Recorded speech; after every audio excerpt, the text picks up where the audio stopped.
এই রমজান মাস আইছে, আমার ঘরের মধ্যে অশান্তি শুরু হইছে। আমার শাশুড়ি একটা ফোড়া রান্না বান্না করে না, খালি কজুতির মা তুমি সব কাম করবা। আমার কি শৈল না বাইনা বাইনা বাইনা এই কাম করতে করতে জীবন দু যাইতেছে গা। এই বেড়ি যে রোজালা হে কইতো না বলে অর্ধেক সব জুতির মারে দিয়ালাই। এই বেড়ি যে একা একা কাম গুলা করে, এত কাম করে সংসারটার মধ্যে কোনো শান্তি নেই। টানে বেলে লত্তারে না, চত্তারে না, শৈল বালা না বাইনা।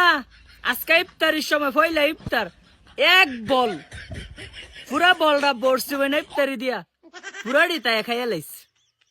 অন কইলে তো কবি শাশুড়ি বদনাম কইতাছি বাইনা। এই কিস্তা শাশুড়ির লগে খবর আছে, কি হয় না এই সংসারে সব তোরারে জানামু।